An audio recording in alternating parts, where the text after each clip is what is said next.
Hello everyone and welcome to this video, which is in our Human Game series. I'm Grandmaster Matthew Sadler and we are taking a look at Game 2 of the Women's Candidates Final between Tingjie Lei and Zhongyi Tan.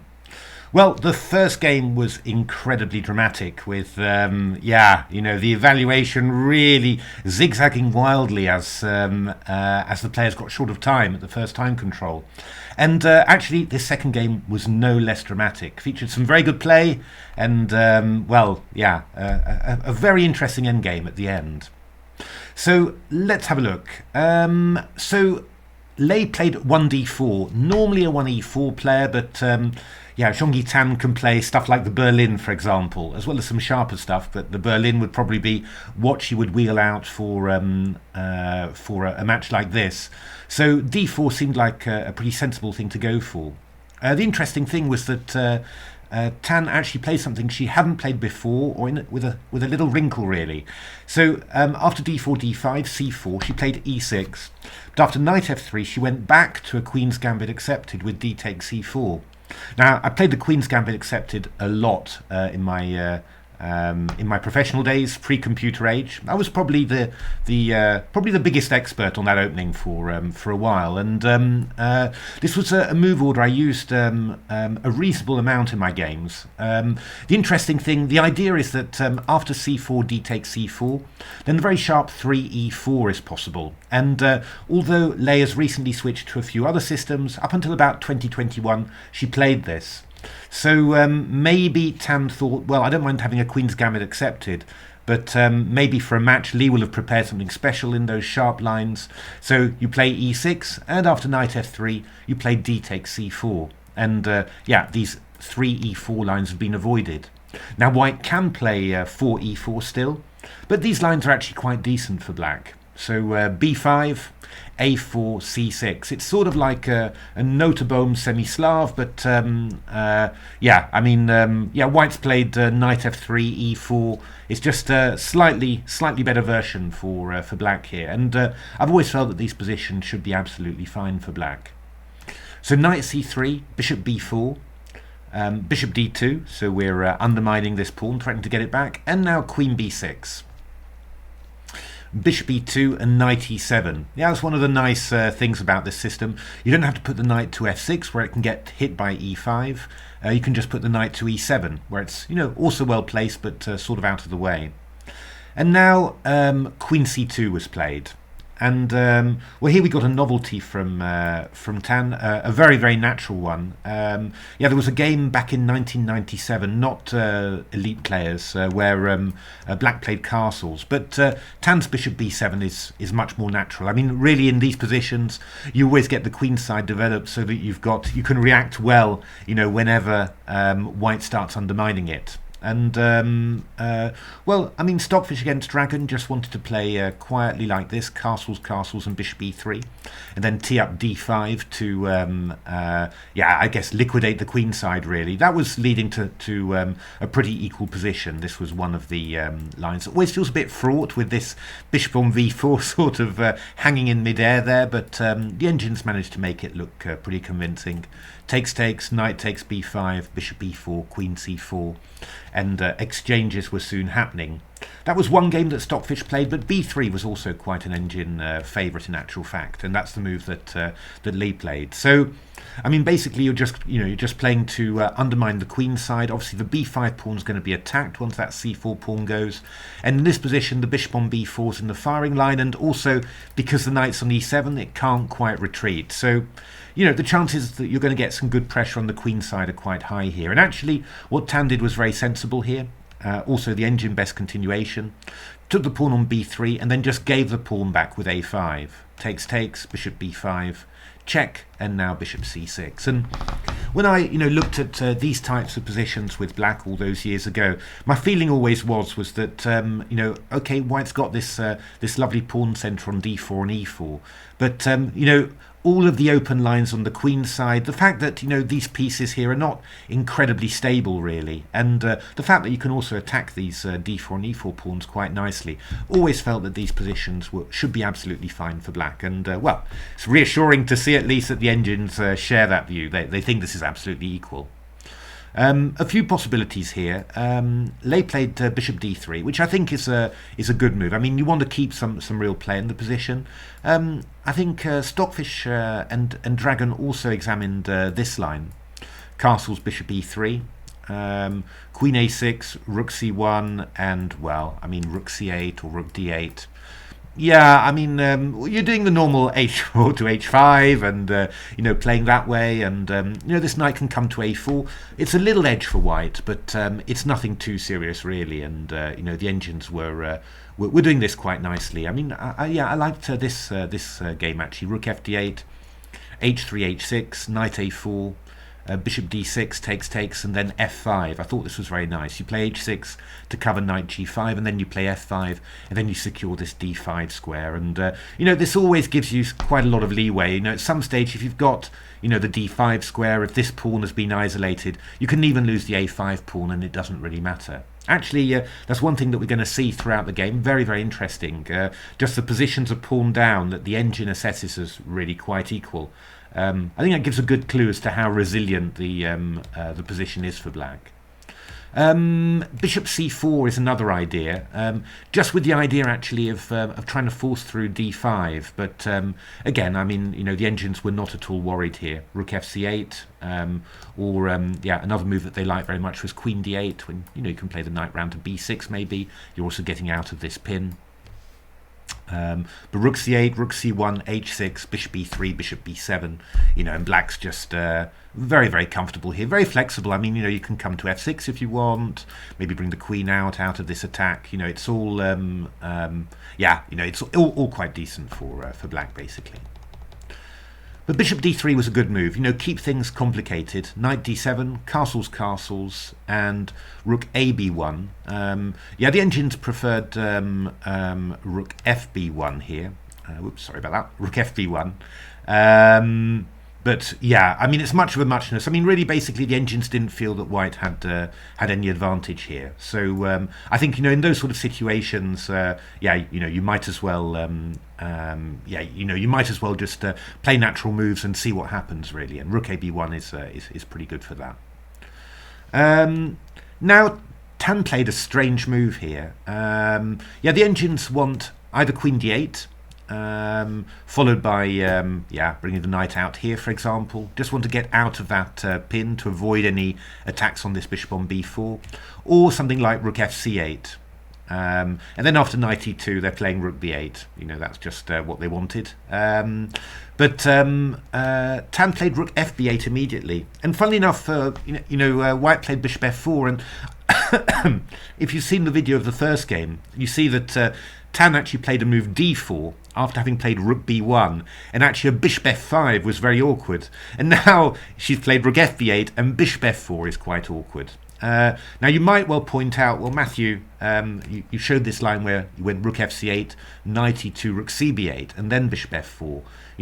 Well, actually, hasn't white just gained a tempo here? Well, actually, the reason this is slightly awkward is that after rook b8, bishop f4, white can still put the knight to a2. So when this rook moves away from here, we can play moves like knight a2, and actually this bishop on b4 is attacked. We've got 1, 2, 3 on it, only 2 defenders, and you can't bring a rook to b8. So actually, you're actually just losing a pawn here. So bishop f4 is actually a very awkward line. With the knight on c3, it's able to come to a2. So suddenly black's in a bit of trouble here. Rook b7 was suggested by a reader on Mastodon, where I was, merrily tooting about this game. But actually d5 is very unpleasant, because if knight c5, we just take on here. Knight b3 takes, rook takes b3, and we've got... that's too many pieces for the queen, really. So so you can't go rook b7, so you've got to find a spot for the rook. And here, Tan probably, I think, a little bit shocked, annoyed by this move bishop f4, made another slight inaccuracy. But it's not at all easy to assess. What the engines want to do, actually, is just go rook c8, and after knight a2, just play bishop b5. I found this really interesting, actually, because this is something that I've always thought was true, but somehow I never quite, I never quite had the courage of my convictions, you can say.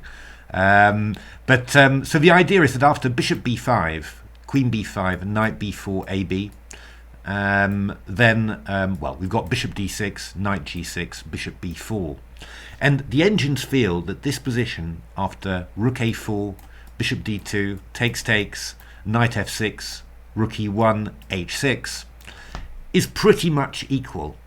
And that's a really interesting thing because, I often felt, analysing these positions with black, that, would it be so bad if I lost a pawn like this? And white had this double pawn centre, but, it's just, there's always some pieces tied down to protect it. So this knight has to cover the pawn on d4, and a piece has to cover a pawn on e4. And you'd like to organise things so that you get this knight away somewhere, and you play f3 to support it, but it's just really, really difficult to achieve. And of course, if white ever has to go e5, knight d5, then such a beautiful outpost for the knight. Again, you don't really feel like you're a pawn, a whole pawn down for black. And I'd always wondered about it, but of course, in the pre-computer age, you're never sure, right? You never know. You just have to rely on your judgment. And but here the engines are just heading for all these positions and saying, equal, and they're drawing in 40 moves or something. And I'll just show you, just one game, just to show that the engines are just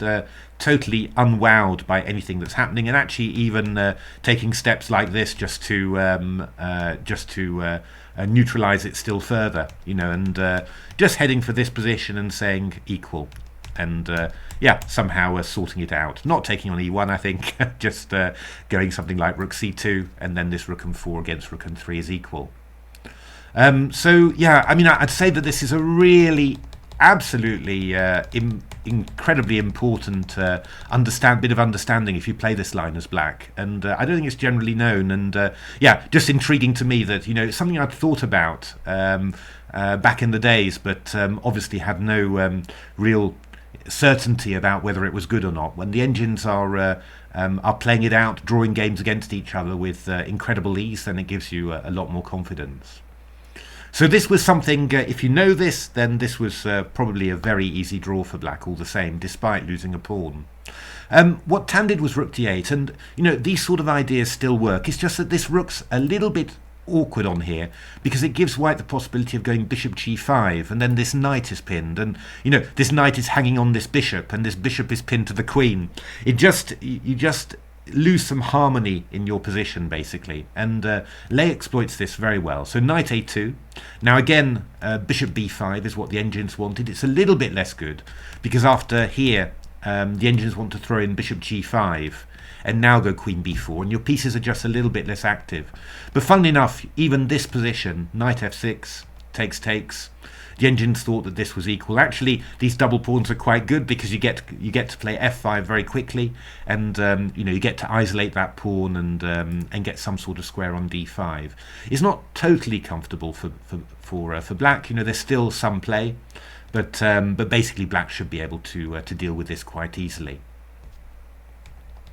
Again, I think really it's so important in the modern game to have some good understanding of what sort of positions a pawn down are good, really, because it really is the basis of a lot of engine assessments of positions. They understand as no other which positions a pawn down you can hold relatively easily, and I think certainly for me, in the good old days, you were quite wary of doing that.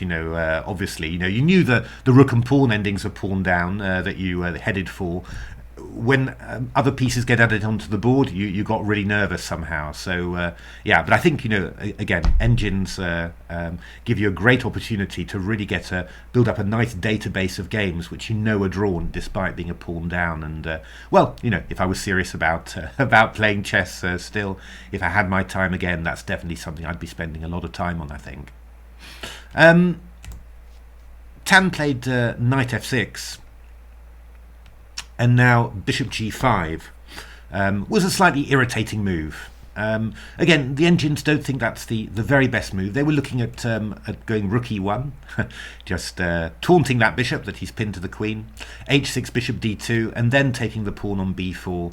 But again, even this position, actually, where white's got the two bishops, black hasn't managed to get rid of it. The engine still thought that this was completely holdable for black.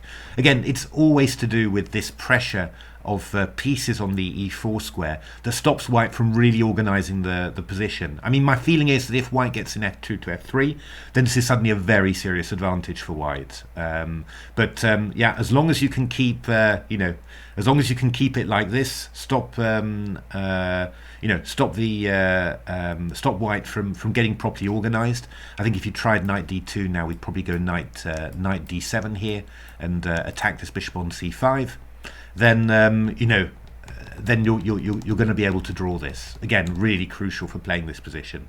I mean, it's crucial for playing this position because it is part of playing an opening well, that you don't only know how to get a good position out of the opening, you also know what to do if things don't quite go well, if you get it slightly wrong. And however good you are, that's always going to happen, either because you get caught out or a moment of inattention or missing a detail or whatever. And knowing this sort of thing, just makes you bulletproof in your openings. If you know all sorts of positions that you can head for, that aren't actually that bad, a pawn down or whatever.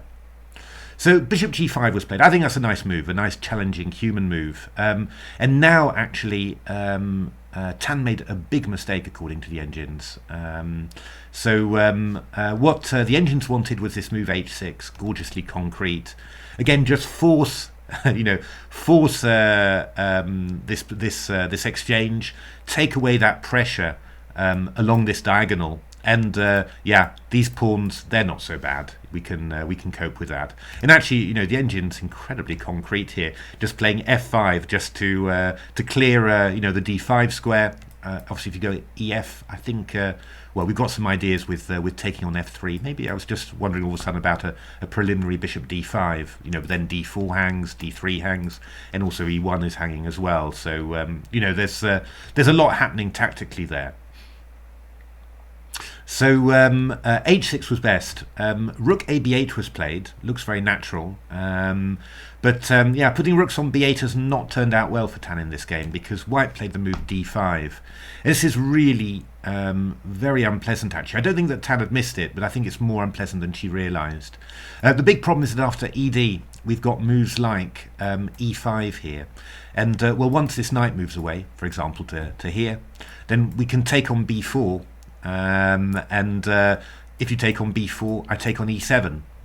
And if you take on e4, the slightly surprising thing is that I can just take on e7, because here your queen's not properly protected. So yeah, this is really worrying. Now actually the engines are talking about just giving up a piece like this at this stage. You can see how serious it is.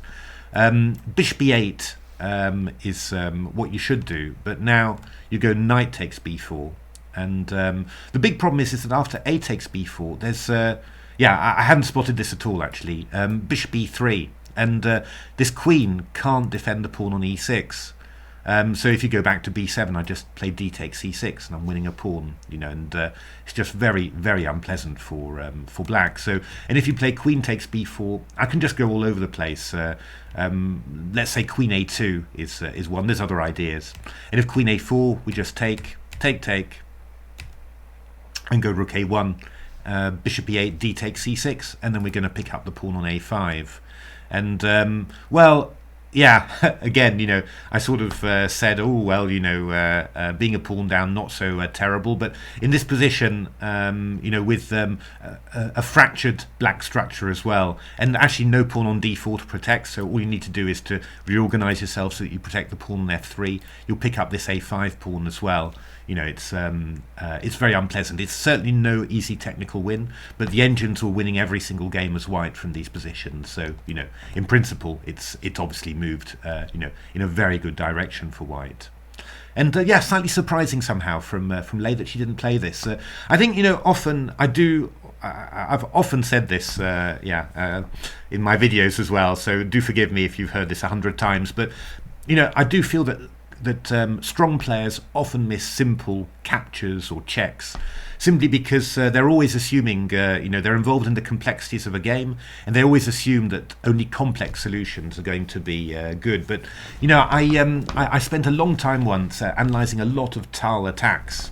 At the end, my basic conclusion, obviously there was more stuff to it, but my basic conclusion was that actually Tal's play was very simple. He either captured stuff or attacked stuff.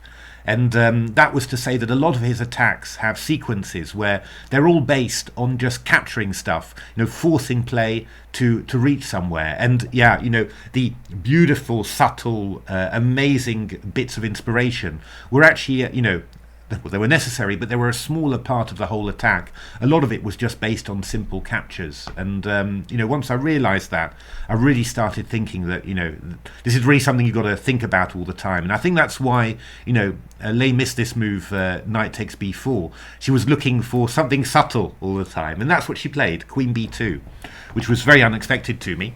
But is actually, a very interesting move. Targeting f6 here. Actually the engines suggest the move bishop c5, for example, queen c3, queen a7, and they're basically not afraid at all of anything happening to the king side. But I don't know. I mean, if if you want to believe this is fine for black, then that's great. But I don't know. I mean, I do find this quite hard to grasp. Of course, it's all based on tactics. I mean, if a queen takes e6 check, we go bishop f7. Oops, and a2 is hanging. And this was bishop c4, bishop f7, bishop e6. Looked quite strong, but now we've got bishop f2 check from black. Because after rook f2 we've got rook b1, so that's very, very tactical indeed. I think what Tan played was very sensible. It's knight g6, and actually this is an exchange sacrifice, but and the engines do want you to take it. They do want you to go e5 and bishop d8. Queen d8, but this looks like a really very nice exchange sacrifice for black. You're pretty solid. You've got the two bishops, quite entrenched on this square. I would expect with black to sort of think, well, maybe not full compensation, but decent compensation. And the engines were holding this quite nicely. Let's look, bishop e4, knight e7, just consolidating, h6, takes, rook c4, bishop c6. And actually, we had a game here where takes bishop d5, takes knight g6. And the engines just held this completely. Why? Because this pawn on e5 is weak. We're threatening bishop f3 and knight takes c5, and it's just very, very hard to do anything about it. So, white played knight d4, knight takes c5, rook b5, g5, and black held this in 130 moves. So, this sort of exchange sacrifice, the engines thought that, white had chances, that it was the best line. But, it's not so great for white. And obviously, something like bishop f6 and queen f6, I've just got e takes d5. That's one of the downsides of having played knight a2. This pawn on d5 is now weak. So rook c1 was played, h6, Tan trying to force this again, bishop e3, queen b7. And this interesting idea from Lee, looking to play rook a7. I thought that Lee was playing this in a very imaginative way, and really, giving Tan all sorts of things to think about. But somehow, wasn't quite managing to push it through. And actually, rook a8 here was the best. Tan had a similar idea, just trying to do it in a little bit more of a tricky way, and could have ended up in a tiny bit of trouble here because the engines point out the move bishop b6 here, which is a rather irritating idea for black. And the point is that if you go rook d7, I go bishop b5, rook d6, rook c1, queen a8, bishop c7. I just end up corralling this rook on d6. The thing about it is, though, that again, it's one of these exchange sacrifices, and well, the engines were quite optimistic at the start, but actually they managed to hold this all, as a draw for black. And to be honest, I'm not surprised. Black's pieces are active, nice safe king. Obviously, it's never going to be 100% easy, but I don't see why black shouldn't be able to hold this sort of thing. Yeah, that would have been a nice thing to do, really, but. Lei played queen takes b4, which was kind of a safe move, really. E takes d5, e5, and now we're really into drawing territory. Actually, the engines they always want to do it in a different way somehow. They wanted to just play d4 here. Bishop d4, knight d5, and actually you're going for counterplay with knight f4, bishop f6, queen g4. Not silly by any means. The engines even believe that even if the queens get exchanged, this type of position where you've got a pawn on e5, but black's got lovely control, on the light squares around this this pawn with plenty of activity, they thought that this was completely trivial drawn. Yeah, I might understand that. To choose it above this move, knight e4, is quite surprising. But yeah, that's what the engines were doing. And well, again, if I was professional, if I was playing nowadays, I'd be thinking, trying very seriously to sort of grow this as a a sort of a natural instinct in my game, actually, because it's not intuitive. Well, to me, as a pre-computer age player, it's not intuitive at all, but probably could save you a lot of trouble. This position, how did it end up? Well, it ended up as a tiny edge for white.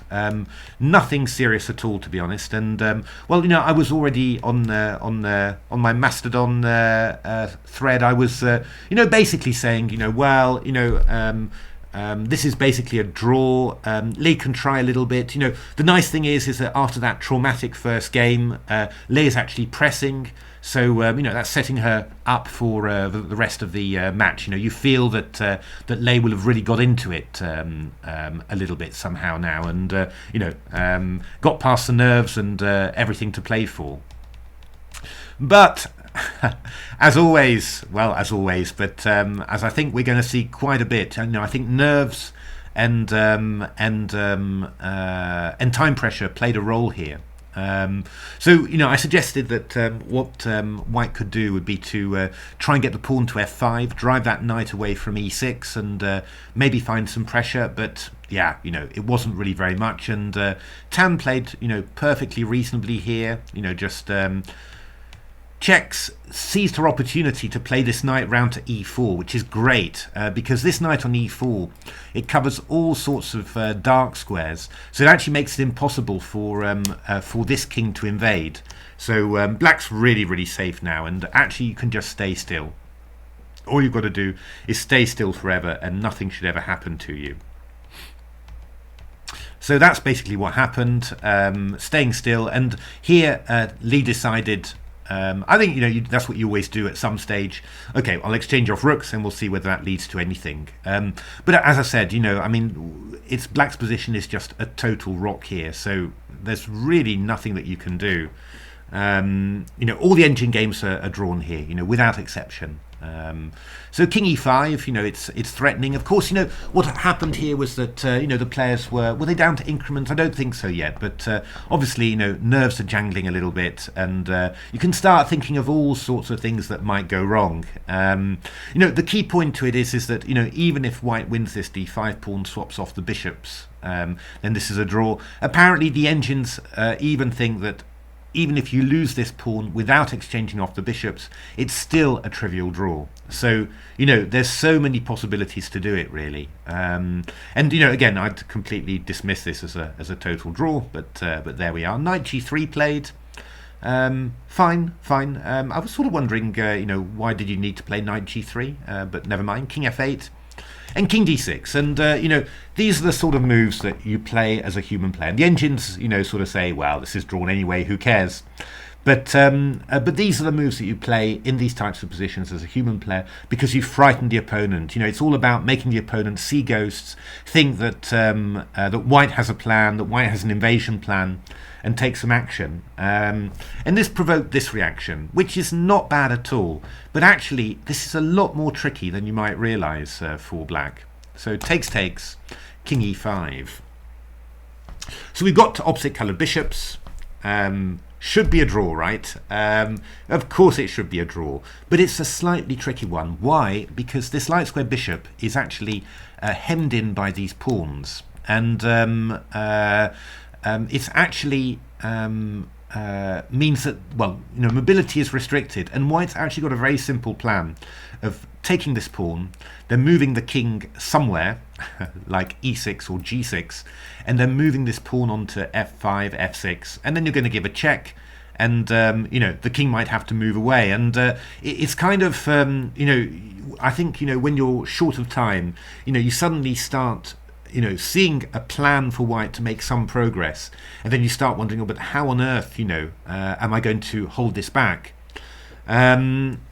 The kind of the sad thing about this position is that actually black doesn't have to do anything. If you just stay still, then nothing's wrong. And let's have a look how that works. So bishop e8, king takes f5, and now actually you should just stay still. The key point to this position is that white mustn't be allowed to settle with the king on g6 or e6 and then play f5, f6. If you get the king on e6, the pawn on f5, then black's in real danger of getting zugzwang somehow. If you get the king onto g6 and play f5, black's also in danger of getting getting zugzwang. So you really want to keep on to have a way of at least challenging the king when it gets to a light square like e6 or g6. And that means that I think when you understand that, what Tan did was completely wrong here, because she played bishop d7 check, king g5 and bishop g4. But after king g6, then actually I've stopped the game here, but actually the game went on for quite some while. But the problem is that now this king is attacking this pawn on h5, and this pawn is moving all the way up. You can't get rid of this king now without losing this pawn. You've got no check of the white king that protects the pawn on h5. So actually, you're just going to lose this pawn on h5 because you'll have to check the white king eventually, and that's just going to be losing. I mean, 3 connected passed pawns, even these 2 connected passed pawns, g and h, are just going to be winning. What you needed to do, in actual fact, was just stay still. So, I mean, even after bishop d7, king g5, you could just play the bishop back to e8. That would have been possible. But let's have a look at what the engines wanted to play. So king f7, king g5, king g8. Just stay like that. Keep this bishop defending this pawn on h5, and be ready to check whenever you want to do that. So if we play king f6, we can do several things, but bishop d7 would be the idea. King g6, bishop e8 check. King g5, we go king h7. That's what we do. And if king f6, we go king g8. If you go the move f5, I'll just go king g8. If you go king f6, this is kind of important now. You'll go bishop d7, attacking the pawn on f5. If the king goes to g6, you'll go bishop e8 check. The king goes back to f6, you go bishop d7. By keeping the bishop on this square, you can stop the king from establishing itself on e6. You can stop the king from establishing itself on g6, because you can always check them away. I think the one thing you've got to be careful about is kind of this sort of position, because I was sort of thinking, would it be possible to get zugzwanged in this position? For example, if you went after king f6, if you went bishop f7, I go king e7, and all of a sudden you haven't got a move, because this bishop can't move anywhere and this king can't move anywhere without dropping the bishop. So that's the only thing you've got to be careful about. But if you play a move like bishop d7, you're fine. And that also shows why if you leave it to the engines, for example, and you play a move like king f8, bishop f2, for example, this is a game Stockfish against Leela. Leela's first reaction is d4. get rid of that pawn. Bishop d4, king g8, and we've got a total draw. Why have we got a total draw? Because there's never any zugzwang anymore. If we get bishop f7 and king f7, the bishop can move around to any square on the diagonal there. So what's the basic point about this ending? Actually, the key point was to stay still and just keep the bishop on e8, and just make sure that whenever white plays king g6, you can go bishop e8 check. And whenever white plays king f6 and f5, threatens to get the king onto e6, we go bishop d7, attacking the pawn on f7. You know, like as we showed, like this basically. And well, the king can't advance to e7, which would be his desire. And if king g6, attacking the pawn on h5, we just go check. And yeah, you know, if king g5, we've got this tempo move, king h7 to g8, we can just wait for infinity basically. And if you ever try and tempo with a bishop, we just go d4, and then we're just completely drawn. So yeah, I mean, that was a really interesting endgame actually. You know, I thought, you know, I went away, I just thought, dead draw, and then this happened somehow. I think, you know, it goes to show that first of all, you know, opposite coloured bishop endings, I think every single ending really always has, you know, some little touches there that that can really be awkward to figure out with little time. And yeah, I mean, I also think that this sort of reflects the nerves of the occasion. I think both players are, you know, really very nervous about the event, obviously giving their utmost, finding some great stuff, but also when the tension hits, short of time, all of that, you know, there's also possibilities that that players can yeah, make bad decisions or blunders. So yeah, you know, all credit to Lei for keeping going on that position, not just abandoning as a draw, but trying for the utmost. And yeah, hard luck to Tan for losing this one. But I think that 1-1 from the first two games is a pretty good score really, because I think both players have had their great moments and had their weak moments as well. So there we are. I mean, this is a thrilling match so far, so really looking forward to the rest of the match. Do follow this channel, because we'll be following all of it. Hopefully I'm planning to do videos about all of the games. And well, you know, thanks very much for watching. Do give a like or subscribe if you like the video, that really helps. Take a look at my new book, Silicon Road to Chess Improvement, Chessable course as well. If you're really keen, if you like the way that I do this analysis, shows you how to do it yourself, using engines to play out positions and get deeper than if you just spacebar through variations. And otherwise, you know, really hope to see you for the next videos. Thanks very much for watching.